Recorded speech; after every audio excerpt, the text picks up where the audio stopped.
మధు గారు, మధు ఇటు ఇటు. హాయ్, కంగ్రాట్స్ అండి. Thank you. ఒక మంచి టీజర్ కానీ ట్రైలర్ కానీ చూస్తుంటే ఖచ్చితంగా మీకు ఒక మంచి డెబ్యూలా కనిపిస్తుంది ఇది. ఇండస్ట్రీలో చాలా చూసుంటారు కదా, చాలా చూసి చాలా ప్రయాణం చేసి వచ్చుంటారు. ప్రొడ్యూసర్కి ఒక సినిమా మీద పెట్టుబడి పెట్టే వాళ్ళకు ఉన్న కష్టాలు ఏంటో మీకు అర్థమే ఉంటాయి. ఇవన్నీ అర్థం చేసుకుని కూడా ఇంత రిస్క్ చేశారంటే, ఈ ప్రయత్నం చేశారంటే మీ గట్ ఫీలింగ్ ఏంటి? నా గట్ ఫీలింగ్ అండి, ఫిలిం చూసినప్పుడు ఇది ఖచ్చితంగా అందరికీ నచ్చే సినిమా అవుతుంది. That was my only gut feeling. నేను మోర్ దెన్ సూపర్ హిట్ దానికంటే ఒక ఫిలిం చూసి ఆడియన్స్ అందరూ ఎంజాయ్ చేసి ఇంటికి వెళ్ళినప్పుడు దాని గురించి మనం ఆలోచిస్తాం చూడండి. For me that's what remains like is the most important thing. ఆ థాట్ మనతో it will remain with us కదా. అలాంటి మూమెంట్స్ చాలా ఉన్నాయి ఈ ఫిలింలో. నాకు పర్సనల్ ఫేవరెట్స్ ఏంటంటే ఒక రైతుని అంత రెస్పెక్టబుల్ పర్సన్గా అక్కడ నించోబెట్టడం అనేది, that is something I'm very touched about. And నాకు గర్ల్స్ ఎడ్యుకేషన్, అది చాలా హార్డ్ హిట్టింగ్ పాయింట్ అండి. సో ఈ రెండు points were enough for me to come forward and present the film. And చాలా బ్యూటిఫుల్గా he portrayed the character Srujan గారు. సృజన్ గారు, ప్రతి ఆలోచన వెనకాల ఒక కొంత పురిటి నొప్పులు పడాల్సి వస్తుంది. ఏదైనా ఒక ఆలోచన రాగానే అది సేల్బులా కాదా అన్నది నమ్మించాలి, మనం ప్రొడ్యూసర్ నమ్మించాలి, 100 మందిని నమ్మించాల్సి వస్తుంది. అసలు ఈ ప్రయాణం ఎలా స్టార్ట్ అయింది? ఆ జర్నీలో ఎక్కడైనా ఎందుకులే ఇది ఒక కమర్షియల్ సినిమా చేస్తే సరిపోద్దేమో అని అనిపించింది ఎప్పుడైనా? జర్నీలో అనిపించలేదండి. ఫస్ట్ బేసిక్గా కమర్షియల్ పాయింటా కాదా అన్నది కాదు. బేసిక్గా లవ్ స్టోరీ కనుక ఆబ్వియస్లీ కమర్షియల్ పాయింటే. ఎక్కడైనా ప్రేమ కథ చాలా ఇంట్రెస్టింగ్గా ఉంటుంది. సో నాకు ఆ భయం ఏం లేదు. రెండు ఊర్లో జరిగే, మన ఊర్లో ఉండే క్యారెక్టర్స్ చాలా ఇంట్రెస్టింగ్గా ఉంటాయి టౌన్స్ కన్నా. నాకు తెలిసి ఇప్పుడు ఊర్లు పల్లెటూర్లు మారిపోయాయి. నాకు ఒక ఇంతకుముందు చెప్పాను, నాకు ఒక దృశ్యం నన్ను బాగా కదిలించింది. ఏంటంటే కరోనా టైంలో ఒక అమ్మాయి శ్రీకాకుళంలో పల్లెటూరులోంచి మెయిన్ రోడ్డుకి బ్యాగ్ వేసుకుంటూ నడుచుకుంటా జాబ్కి వెళ్ళిపోతుండేది. నేను మార్నింగ్ వాక్ చేస్తూ ఉండే అమ్మాయి పాస్ అయ్యి వెళ్తే ఓ చెట్టు కింద కుర్రోళ్ళందరూ పొలం పనులు చేసి సరదాగా పొలం గురించి మాట్లాడుతున్నారు. కుర్రోళ్ళు చెట్టు కింద కూర్చున్నారు, అమ్మాయి బ్యాగ్ వేసుకెళ్తుంది. Times changed, village times are changed. ఆ ఊర్లో ఉండి తిరిగి సో నాకు సబ్జెక్ట్ మీద ఏం లేదు. నేను తీసుకున్న కాల్ ఏంటంటే ఈ సినిమా తీసే విధానంలోనే ఇది 1.5 year పడుతుంది. ఎందుకంటే సీజన్స్ అన్ని నేను కవర్ చేయాలని. అది వేరే వాళ్ళకి ఇస్తే అది అర్థం చేసుకునేది ఉండదు అని ఇంకా నేనే చేసుకున్నాను. సార్ డైరెక్టర్ గారు, సార్ నమస్తే. మిమ్మల్ని చూస్తే నాకు ఫస్ట్ టైం చూడడం కాదు, లోగో టైటిల్ రెండు కూడా అంటే ట్రైలర్ చూశాను కాబట్టి ఏంటి దానికి దీని కనెక్షన్ ఏంటి? అసలు టైటిల్కి ఏంటి, ఆ లోగోకి ఏంటి? టైటిల్ లోగో కదా సార్? ఆ టైటిల్ లోగో కానీ అసలు టైటిల్ కూడా యా ఏంటి, అది దేని కనెక్షన్ ఏంటి అసలు? అంటే టైటిల్ పెట్టడానికి సార్ కారణం ఏంటంటే బేసిక్గా చెప్పాను కదా, అమ్మాయి క్యారెక్టర్ బాగా ఇన్స్పిరేషన్ సార్. నార్మల్ అమ్మాయిలు కాక అమ్మాయి మాట అంటే భయం కానీ ఒక ఇండివిజువాలిటీ ఉన్న ఇది మాట అంటే పల్లెటూరులో అలా ఉంటారు యాక్చువల్గా. సో నాకు ఎందుకు ఆ అమ్మాయి దుర్గాదేవిలో ఉండే ఇది, సో నేను ఆ పేరు ఎత్తుక్కున్నా. కన్యాకుమారి అనే పేరు, దుర్గాదేవి ఇంకో పేరు అనమాట. ఆ పేరు ఎత్తుక్కున్నా. రెండోది పంట పొలాల్లో బటర్ఫ్లైస్ ఎక్కువ ఉంటాయి. తిరుపతి పంట పొలం అనుకుంటే ఆ పైన తిరిగే బటర్ఫ్లై కన్యాకుమారి అని అలా చాలా పెద్ద అర్థం పెట్టుకున్నారు అన్నమాట. హీరో గారు, మీరు ఎట్లా ఇది ప్రాజెక్ట్లోకి వచ్చారు? అసలు ఏంటి మీ బ్యాక్ డ్రాప్ ఏంటి? నేను యాక్చువల్లీ ఇంజనీరింగ్ చేశాను సార్. చాలామంది లాగా ఇంజనీరింగ్ వచ్చిన తర్వాత ఏం చేయాలి అని ఆలోచించడం అది. అయితే థియేటర్ చేస్తూ అలాగా ఇంజనీరింగ్ అయిపోయేసరికి నాకు ఒక క్లారిటీ వచ్చింది. నేనైతే దిస్ ఇస్ మై కాలింగ్, నేను యాక్టర్ అవ్వాలని చెప్పి అప్పుడు నేను బెంగళూరు వెళ్ళి థియేటర్ చేశాను. ఐఐటి కదా, ఐఐటి డిస్కంటిన్యూ కాదు, పూర్తి చేశాను. బట్ పూర్తి చేసేలోపు అర్థమైపోయింది మనకి నేను యాక్టింగే చేయాలని చెప్పి. ఆ థియేటర్ చేసేవాడిని. తర్వాత బాంబేలో ఒక వెబ్ సిరీస్ చేశాను సార్. అండ్ దాని తర్వాత పూణే ఫిల్మ్ ఇన్స్టిట్యూట్లో నేను ట్రైనింగ్ తీసుకున్నాను. పాస్ అవుట్ అయ్యి నేను బయటకు వస్తున్న టైంలో నా జూనియర్ ఒకడు ఇలాగా కన్యాకుమారి సినిమాకి చూస్తున్నారు హీరో, యాక్టర్ అని చెప్పాడు నాకు. ఇలాగ తెలుగు వచ్చిన వాడిని అంటే పంపించమని చెప్పాను. అలాగా అప్పుడు ఏడీ నాకు కాంటాక్ట్ చేస్తే నేను ఆడిషన్ పంపించి అప్పుడు సార్ నన్ను ఆఫీస్కి రమ్మన్నారు. అప్పుడు అలా ఆడిషన్ చేసి సెలెక్ట్ చేశాను. అక్కడ ఊళ్ళో వాళ్ళతో మాట్లాడి అక్కడ తిరిగి సెలెక్ట్ చేసిన తర్వాత వీళ్ళు ఇక్కడ ఒక 20 days వర్క్షాప్స్ చేశాను సార్. దాని తర్వాత మళ్ళీ శ్రీకాకుళం తీసుకెళ్ళిపోయి అక్కడ ఇల్లు అన్నీ తీసుకొని అక్కడ పెట్టి మళ్ళీ ఊర్లో తిప్పుతూ చేసాం. డైరెక్టర్ పర్లేదు సార్. అవును సార్. ఫస్ట్ సినిమాకి వేరే పేరుతో క్రెడిట్ పడింది మీకు, దామోదర్ అని. అవును. ఇప్పుడు ఈ సినిమాకి సృజన్ అని పడింది. ఏంటి దానికి మార్చుకోవడానికి కారణం ఏంటి? ఈ సృజన్ యాక్చువల్ నా ఒరిజినల్ నేమ్ సార్. దామోదర్ అనేది నేను పెట్టుకున్నాను, బట్ నన్ను ఎవరు దామోదర్ అని పిలవట్లేదు, సృజన్ అనే పిలుస్తున్నారు. అసలు చిన్న వెరీ ఫ్యూ పీపుల్ అనమాట. తర్వాత అందరూ తిట్టారు కూడా, సృజన్ అనే మంచి పేరు ఉంటుండగా నువ్వు మళ్ళీ పేరు ఎందుకు మార్చినావు అని. ఇంకా కన్ఫ్యూజన్ అవుతుంది అసలు. నాకు కృష్ణుడు అంటే ఇష్టం, అలా పెట్టుకుందాం అనుకున్నా. సో మళ్ళీ నార్మల్ నాకు తెలిసి మార్చుకోవడానికి ఇంకో మెయిన్ రీజన్ ఉంది. ఇక్కడ నుంచి నేను తీసే కొన్ని ఫిల్మ్స్కి మళ్ళీ నేను కొన్ని కృష్ణుడి పేరు తీద్దాం అనుకున్నాను. మళ్ళీ కృష్ణుడి పేరు పెట్టుకొని కృష్ణుడి పేరు తీసుకోవడం ఎందుకని సృజన్ యాజ్ ఎ నేమ్తో రాద్దాం. పోలేండి, పేరు ఒరిజినల్ పేరు ఇంకా కలిసి వస్తుంది అనుకోరు. అంతే సార్, అంతే. All the best. Thank you. Director గారు, అంటే ఈ సినిమా జర్నీ అనేది చాలా డిఫికల్టీస్తో ఉందని మీ 2 ప్రెస్ మీట్లలోనూ తెలిసింది. అంటే ఇన్ని డిఫికల్టీస్ మధ్యలో కూడా ఒక ఆర్గానిక్గా కథ చెప్పాలంటే మెంటల్గా చాలా స్ట్రాంగ్ ఉండాలి. ఎందుకంటే మీరే ప్రొడ్యూసర్ కాబట్టి మీకు చాలా అప్ అండ్ డౌన్స్ ఉంటాయి. ఈ త్రూఅవుట్ జర్నీలో మిమ్మల్ని రీఛార్జ్ చేసిన పాయింట్ ఏంటండి? అంటే ఎప్పుడు ఏదో ఒక రీఛార్జ్ పాయింట్ ఉండాలి కదా, మళ్ళీ వర్క్ వెళ్ళాలి అంటే డౌన్స్ వస్తూ ఉంటాయి. ఇక్కడ వరకు అంటే August 27న కన్యాకుమారిని మా వరకు తీసుకురావడానికి ఒక స్ట్రగుల్ ఉంటుంది కదా, దాన్ని ఎలా చూస్తారు? రీఛార్జ్ చేసింది అయితే మాత్రం సినిమా సీన్సే. సినిమా ఎప్పుడు చూసుకున్నా, ఎంత షూట్ చేసి అంత చూసుకున్నా ఆ ధైర్యం వచ్చేది. ఇప్పుడు ఇంతకుముందు కూడా చెప్పాం, ఎప్పుడు లో ఉన్న సినిమా ఎంతవరకు అయినా చూస్తే లేదు మంచి సినిమానే చేయాలి, ఇంకా చేయాలని వచ్చేది అనమాట. యాక్చువల్ సినిమా సీన్స్ వల్ల నాకు అది వచ్చింది. గీత్ గారు, సెకండ్ సినిమాతోనే టైటిల్ రోల్ చేయటం అనేది ఒక రేర్ ఆపర్చునిటీ, అంటే ఒక చాలా రెస్పాన్సిబిలిటీ ఉంటుంది. సో దీంతోపాటు ఈ సినిమా అనేది మీకు సినిమా యాక్టింగే కాదు, సినిమాకి సంబంధించిన అన్ని క్రాఫ్ట్ల గురించి బాగా తెలిసేలా చేసింది అనిపిస్తుంది. సో ఏంటి, ఎలాంటి వైబ్లో ఉన్నారు? 27న మీరు ప్రాణం పోసిన కన్యాకుమారి క్యారెక్టర్ మా ముందుకు రాబోతుంది కదా, వాట్ ఈజ్ యువర్ టేక్? అని చాలా హ్యాపీగా ఉన్నాను, నర్వస్నెస్ కూడా ఉంది. ఎందుకు టేకప్ చేసినప్పటి నుంచి నా ఇంటెన్షన్ వాజ్, అంటే నాకు 2 గోల్స్ ఉండేవి. ఒకటి డైరెక్టర్ సార్ నాకు బాగా చేసావని అనాలి, ఇంకొకటి ఆడియన్స్కి నచ్చాలి అన్నది. ఒకటి నాకు మార్క్స్ పడిపోయాయి, ఇంకొకటి August 27 కాబట్టి నర్వస్నెస్ ఉంది. శ్రీచర్ సార్, అంటే కొన్ని ఆర్టిస్టులకు కుదురుతాయి, అంటే ప్లాన్ చేస్తే దొరకవు ఇలాంటి క్యారెక్టర్స్, ఏదో అలా కుదురుతాయి. మీకు నేచర్ బాగా సపోర్ట్ చేసింది అనుకుంటా, ఎందుకంటే బెస్ట్ డెబ్యూ అనిపిస్తుంది మాకు టీజర్ ట్రైలర్ చూస్తుంటేనే. అంటే టైటిల్ రోల్ ఆవిడైనా సరే ఎక్కువ యూత్ అంతా నీకు రిలేటెడ్ అయ్యేటట్టున్నారు. సో ఈ క్యారెక్టర్ అనేది చాలా రిలేటబుల్ ఫ్యాక్టర్ ఉన్న క్యారెక్టర్ లాగా అనిపిస్తుంది, ఎందుకంటే నీ సమస్య ప్రతి ఊళ్ళో రైతుకు ఉంటుంది. సో నువ్వు ఆ క్యారెక్టర్లోకి వెళ్ళినప్పుడు నీకు రైతు గురించి ఏం ఎక్స్పీరియన్స్ అయింది? అదే అంటే ఒకటి చిన్నప్పటి నుంచి మనసు పెట్టి, అంటే ప్యాషనెట్గా నాకు క్లారిటీ వచ్చేసినట్టు నేను వ్యవసాయమే చేస్తాను అనుకుని హ్యాపీగా ఉంటూ వ్యవసాయం చేస్తున్నప్పుడు మరి పెళ్ళికి వచ్చేసరికి పిల్లని ఇవ్వట్లేదు అనే ఇది చాలా బాధ పెట్టే విషయం యాక్చువల్లీ. అది ఎందుకు గవర్నమెంట్ జాబ్ కావాలి, లేదంటే ఏదో ఉద్యోగస్తులు అయితే బాగుండు అని చెప్పి. సో అక్కడి నుంచి అలా ఆ సీరియస్ పాయింట్ నుంచి వాడి లైఫ్లోకి కన్యాకుమారి వస్తే ఎలా ఉంటుంది, అప్పుడు వాడు ఒక లవ్లో పడితే ఏముంటుంది, భూమిని అంత ప్రేమించేవాడు సడన్గా ఒక అమ్మాయిని అంత ప్రేమించడం మొదలుపెట్టినప్పుడు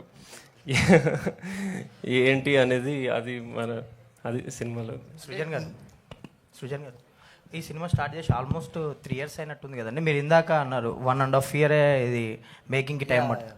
సో అంటే ఇంత ప్రాసెస్ ఎందుకు ఇంత డిలే అయింది? అంటే లైక్ పోస్ట్ ప్రొడక్షన్ నుంచి రిలీజ్ వరకు డిలే అయిందా, లేదంటే మేకింగ్లోనే? చాలా మేకింగ్లో డిలే అయింది. నేను ఎప్పుడు స్టార్ట్ చేశాను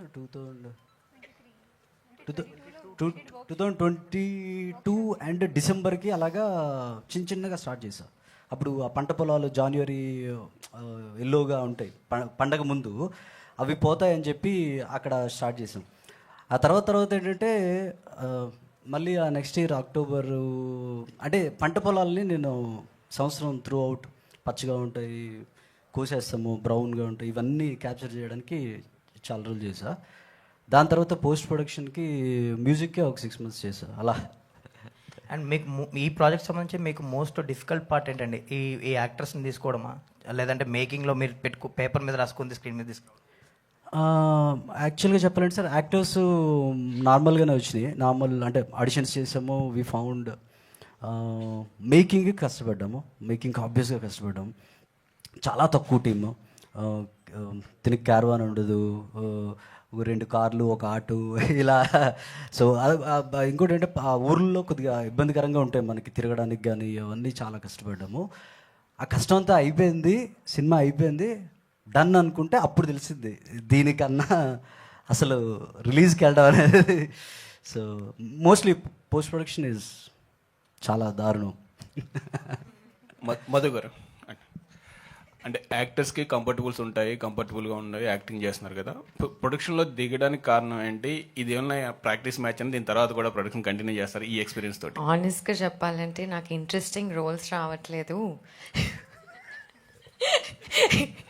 ఈ డైరెక్షన్లో వెళ్తే ఏమైనా పట్టొచ్చేమో అనుకున్నా, కానీ this happened. This is a beautiful fine. I'm more happy about this. That's how I started అండి. ఫర్దర్ నెక్స్ట్ ప్రొడక్షన్ కంటిన్యూ ఎస్ చేస్తున్నాను. ఇంకొక ఫిల్మ్ ఆల్రెడీ నేను ఫినిష్ చేశాను, which I directed and produced. అది పోస్ట్ ప్రొడక్షన్లో ఉంది. ఆయన చెప్తున్నారు కదా సినిమా కష్టాలు, సేమ్. సో దీని తర్వాత I'm hoping that will be my next release. So yeah, all the best. Thank you. Madhu గారు హాయ్. హాయ్ అండి. సో యాక్చువల్లీ ఇప్పుడు ప్రమోషన్స్ అందరూ చాలా ఇదిగా చేస్తున్నారు. ఏ చిన్న సినిమా అయినా పెద్ద సినిమా అయినా పీపుల్కి రీచ్ అవ్వడం కోసం ప్రమోషన్ పేసే కీ రోల్ అనమాట. అవును. మరి మీ సినిమాకి ఎలాంటి స్ట్రాటజీస్తో వద్దాం అనుకుంటున్నారు, ఏం ఆలోచించుకున్నారు? ఆనెస్ట్లీ అండి, ప్రమోషన్ స్ట్రాటజీ అంటే అన్నీ చాలా దగ్గరగా, అండ్ ప్రతి వీక్ పెద్ద పెద్ద భారీ సినిమాలు వచ్చేస్తున్నాయి. So every week I'm like, I hope that people find space for us also. అలాంటిది వినాయక చవితికి రావడం అనేది it's a very auspicious, and I hope lord Ganesh will take care of it. But in terms of promotions we're trying to push in. ఎంత అథెంటిక్గా అయితే అంత అథెంటిక్గా we're trying to do అండి. ఇట్స్ నాట్ లైక్ ఏదో ఫోర్స్ ఫీడ్ చేయాలని కాదు. We're creating an awareness, and more than we doing anything, we want you guys to spread the word. ఎందుకంటే వర్డ్ ఆఫ్ మౌత్తో ఫిల్మ్స్ పెద్ద సక్సెస్ అయిన సినిమాలు చాలా ఉన్నాయి. And I think this film deserves that kind of word that needs to be spread. ఒక message అని నేను అనను, కానీ ఇంటికి వెళ్ళిన తర్వాత భలే ఉంది సినిమా అలాంటి ఫీలింగ్ ఉంటుంది. That's what will stay with you. So I want you guys to help me promote it. All the very best. Thank you. Madhu Shalini గారు, సార్, బన్నీవాస్ గారిని ఎలా తీసుకొచ్చారు ఇందులోకి? బన్నీవాస్ గారిని అండి, యాక్చువల్లీ అండి అది ఆయన చాలా గట్టిగా మేనిఫెస్ట్ చేశారు. సినిమా స్టార్ట్ కాక ముందు నుంచి ఆయన అనుకున్నది ఏంటి అంటే, ఈ ఫిలిం గనక బన్నీవాస్ గారు చూసి ఆయనకు నచ్చితే ఖచ్చితంగా రిలీజ్ చేస్తారని. బన్నీవాస్ గారు ట్రైలర్ చూసే నాకు చాలా నచ్చింది, నా ఫుల్ సపోర్ట్ అని చెప్పారు ఆయనకి. So he's the reason why Bunny Vas గారు happened, because of the story అండి. సుజన్ గారు, యూజువల్గా మన వాళ్ళు ఒక cute love story, organic love స్టోరీలు తీస్తే గోదావరి జిల్లాలో బ్యాక్ డ్రాప్కి వెళ్ళిపోతుంటారు. అవును సార్. ఎందుకంటే ఈ స్లాంట్ ఇంకా అందరికీ అలవాటు అవ్వలేదు, ఇంకా పరిచయం అవ్వలేదు కాబట్టి ఇప్పుడు ఒకటి ఉంటుంది.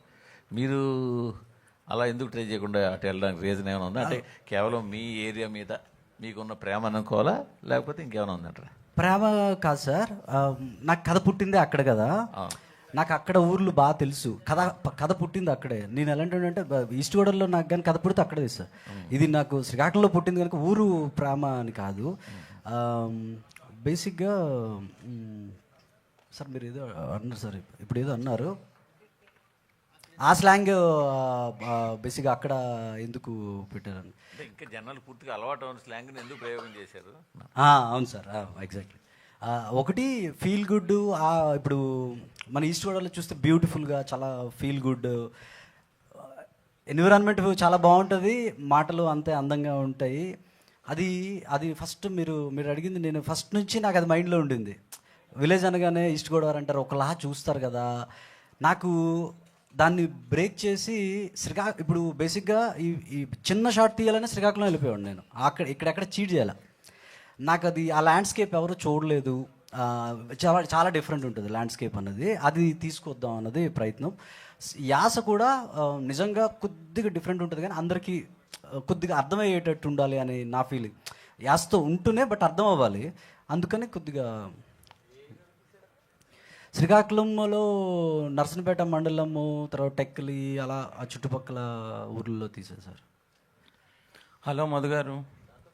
హలో. ఇక్కడ hello hello hello. Good to see you after long time. Same here. Temples sir? అవును అవును అవును. ముఖలింగం ఉంది, అవును అవును. వాటిని కూడా సినిమాలకు తీసుకొచ్చి ఉంటే జనాలకు పరిచయం అయ్యేవి కదా. అవును సార్, అవును. అది మొక్కలింగంలో తీద్దాం అనుకున్నాను. బట్ బేసిక్గా నాకు అంటే కథకి అంత ఇది లేదు. బట్ టెంపుల్స్ ఉంటాయి.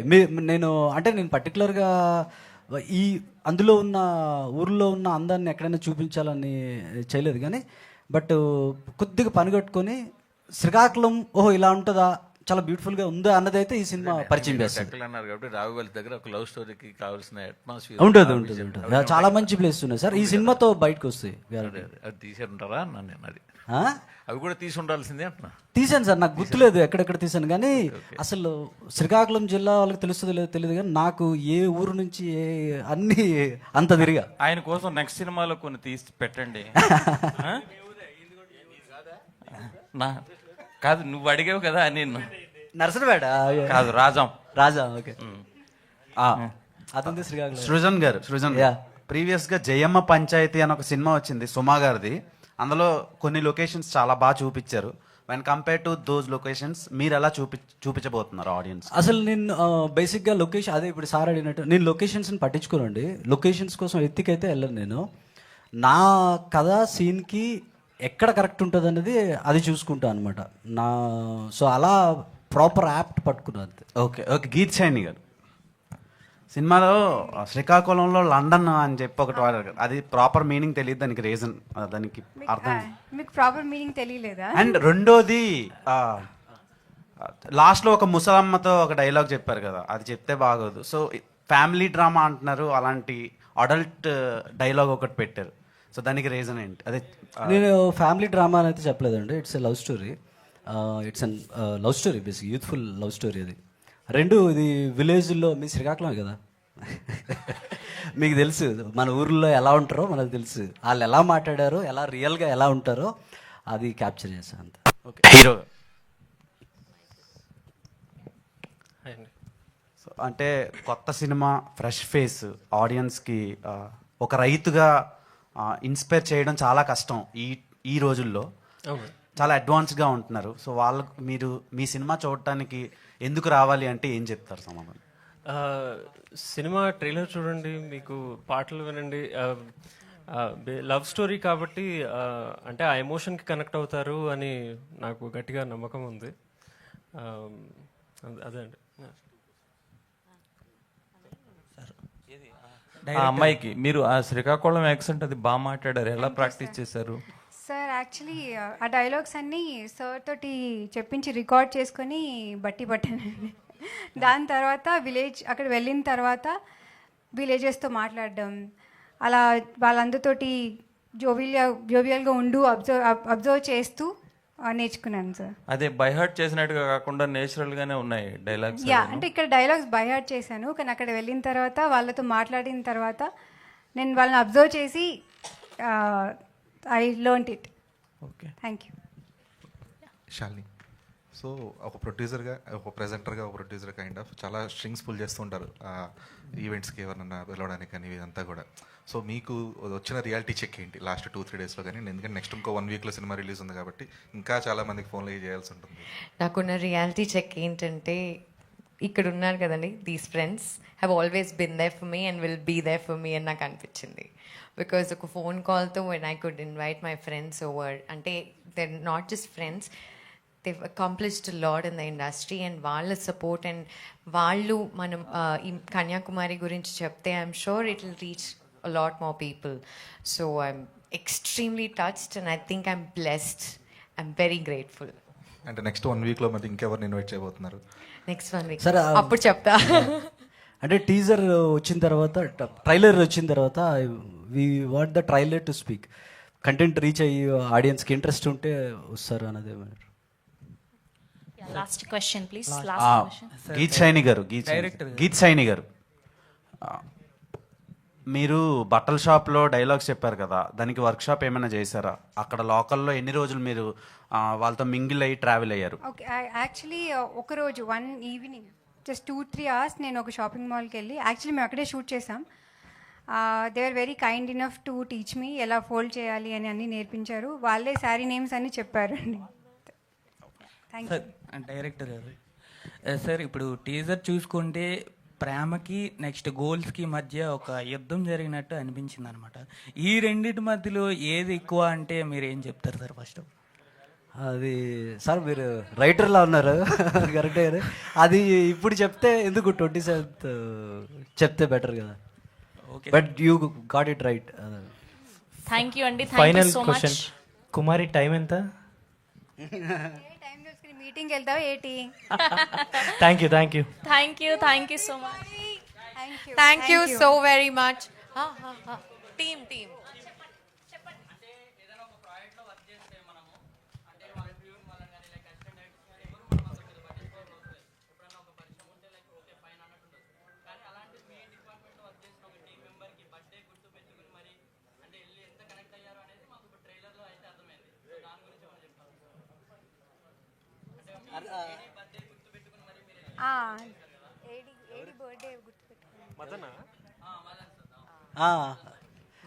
ఫ్రెండ్స్. థ్యాంక్ యూ అండి. Thank you so much to all the media. Thank you to the whole team of Kanyakumari. So August 27వ తారీఖున వరల్డ్ వైడ్గా మన authentic love story, fresh feel good love story, organic ప్రేమ కథ release అవబోతుంది. ఈ strongest women present చేస్తున్నందుకు ఈవిడికి and to the whole team ఆఫ్ కన్యాకుమారికి అంతా మంచి జరగాలని మనస్ఫూర్తిగా కోరుకుంటూ thank you so much. Thank you.